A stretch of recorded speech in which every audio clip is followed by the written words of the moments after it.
ගමේ දෙපිලක තරංගයක් බුදු හිමිය. ඒ කතාව. ලංකාවේ හොඳම BS ප්ලෑන් එක BS නම් සුදත් කළුදේව. මල්වට්ටි වෙන්දේසි දැකලා තියෙනවා. පන්සල් වල වෙන. මල්වට්ටි වෙන්දේසි ඊට වඩා වෙනස් එකක්.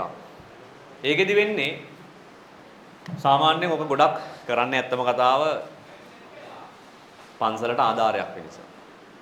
හරිද? ওই පොයේ දවස් වලට නැත්තම් මොකක් හරි විශේෂ උත්සව එහෙම තියෙනවනේ පන්සල් වල. දවස් 5 පින්කම් 10 පින්කම් එහෙම සාමාන්‍යයෙන් එහෙම තියෙනවා.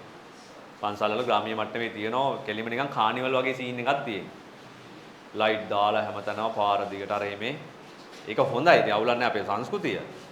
නමුත් යම් යම් ගැටලුකාරී අර්බුදකාරී තත්ත්වෙනොත් තියෙනවා. මුදල් මේ සම්බන්ධ. හරිද? ඒ වගේත් ඉතින් සමහරලාවට පොඩි පොඩි ඉතින් රාජ්‍ය ආයතන වගේ පොඩි පොඩි සීන් වෙන්න පුළුවන්. ඒ ඉතින් ඔයාලා දන්නවනේ. ඉතින් මම කියන දෙයක් නැහැ. එතකොට දැන් අපි තුන් පන්සලේ මොන හරි චෛත්‍යයක් ඉදි කරන්න. හරි. කොහොමත් අපේ රටේ පන්සල් වල සාමාන්‍යයෙන් හැමදාම ඉදිකිරීම් කටයුතු සිදු වෙනවනේ. ඉදිකිරීම් නැති පන්සලක් නැහැ. ඒ කියන්නේ කඩ හරි හදනවා.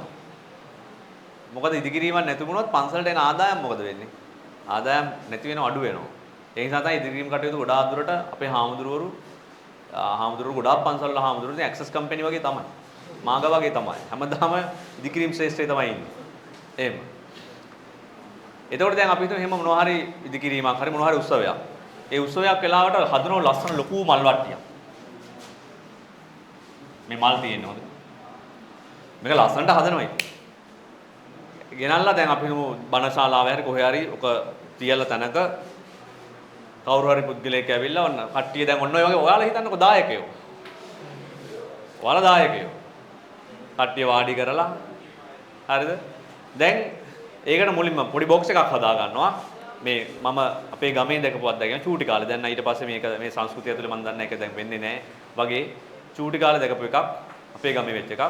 ඊට කාඩ්බෝඩ් බොක්ස් එකක් හදලා ඒකට තමයි සල්ලි දාන්න ඕන. ඉස්සෙල්ලම කරන්නේ සාමාන්‍යයෙන් ගමේ ටිකක් ධනවත් පාර්ශවයක් මුදල් තියෙන කෙනෙක් හරි දායක සභාවේ නිකන් ප්‍රධානියෙක් වගේ. එයා මේ මල් වට්ටියට අපි හිතමු දැන් බොක්ස් එකකුත් හදලානේ තියෙන්නේ සල්ලි දාන්න. රුපියල් 5000යි කියලා 5000 කොලයක් දානවා. බොක්ස් එක ඇතුළට. එතකොට එයාගේ ලංසෝ කීයද? 5000යි. ඊළඟ කෙනා අපි හිතමු 5500යි කියනවා. දැන් එයා 5500ක් දාන්න ඕනේ නැහැ. අනිත් වෙන්දේසි වගේ නෙමෙයි. කීයද දාන්න? වැඩි වෙච්ච ටික විතරයි දාන්න. කීයද? 500යි. තව කෙනෙක් ඇවිල්ලා 5600යි කියන. වැඩිපුර කීයේ? 100යි. 100ක් දානවා. බොක්ස් එකට දානවා. එහෙම. ඔහොම කට්ටිය ඉල්ල කීය හරි දැන් මේ බොක්ස් එකට දානවා ඉතින්. 100 200 300 වැටෙනවා.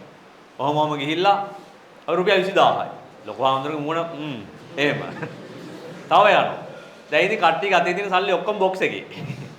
ඊට පස්සේ තමයි අර සින්දුවේ තියෙන අර දෙපිරිසක් කේස් එකක්. ආන්න ඒක වෙන්නේ. එතකොට ගමේ ඔක්කොම කට්ටිය දැන් අපි තුම එක්කෙනෙක් දෙන්නෙක් ඉතුරු වෙන්නේ. අනිත් තුන් ගාව සල්ලි ඉවරයි. අරුන් දෙන්නයි ගාව තියෙනවා. දැන් දෙපිල්ල බෙදිලා. අර කට්ටිය තියන් මොනවද? දහපන් 200ක් කියපන්. අරයා ෆෝම් කරනවා. ඌට දෙන්න එපා උඹ ගනින්. තව 100ක් දාපන්. ඔහොම කොහමාරේ මුළු ගාම දෙපැත්තකට බෙදලා දැන් මොකද කරන්නේ සීන් එකේ 100 200 කීකේ දැන් තරංගෙට ආවට පස්සේ සමහර අය කියනවා ඔක දිනන්න ඕනනේ. ඉතින් දිනන්න ඕන නිසා අර අපි තුමු 22000යි කිව්වොත් 25000යි. තව 3000ක් දාන්න. එහෙම නැත්නම් සැරෙන් වගේ දැන් නිකන්. දැන් මේක නිකන් අර නිකන් ගැටුමකට ආරාධනා වගේ සීන් එකකට එන්නේ. ඊට පස්සේ 26000යි. ආයි ලොකු හාමුදුරු සීන් එකේ ඉන්නේ. එහෙම කොහොමාරි ඔන්න 35000 විතර ගිහිල්ලා එක ළඟ තියෙන සල්ලි ඔක්කොම ඉවරයි. දැන් ඔන්න 36000කට විතර ගියා. දැන් අන්න මේ 36000 කියපු කෙනාට තමයි මල් වට්ටිය හිමි වෙන්නේ. දැන් මල් වට්ටිය හිමි වුණයි කියලා මේක ගෙදර අරන් යන්නද? නෑ. ඒක අරගෙන චූටි පෙරහැරකින් බුදුමැදුරට ගිහිල්ලා පූජා කරලා ගෙදර යන්න තියෙන්නේ. ඕක තමයි සිද්ධිය. ඕක තමයි සිද්ධිය. මොක මල් වට්ටිය ගෙදර අරන් ගිහලා මොනව කරන්නද? ඒක තමයි තරංගයක් ඇති කරලා පන්සලට ආදායම් උපය ගන්න ක්‍රමයක්. හරි. ඉතින් කොහොම හරි ගමේ මිනිස්සුන්ගේ මොකද වෙන්නේ? සල්ලි ටික අන්තිමට අර කාඩ්බෝඩ් පෙට්ටිය ඇතුලේ. බොක්ස් එක ඇතුලේ. ආමුදුර ගොඩ. හරි. හැබැයි ඔක මෙහෙම එකකුත් තියෙනවා. දැන් ඔක්කොම ඉවර කරන් ගිහිල්ලා අන්තිමට එකක් ඉතුරු වෙනවනේ. හරිද? කීයක්වත් දාපු නැති හාදේකට පුළුවන්.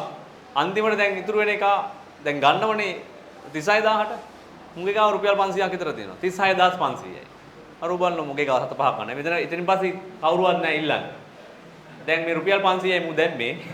අනිත් දහස් ගණන් දාලා 500 දාපු එක අන්න මල් වට්ටිය පූජා කරනවා. එහෙම වෙන්නත් පුළුවන්. බැරි ගමන් නැහැ. 500 රුපියල් 10ක් වුණත් එන්න පුළුවන්. සමහර තැන්වල ඔය වගේ දේවලුත් වෙනවා. හරි.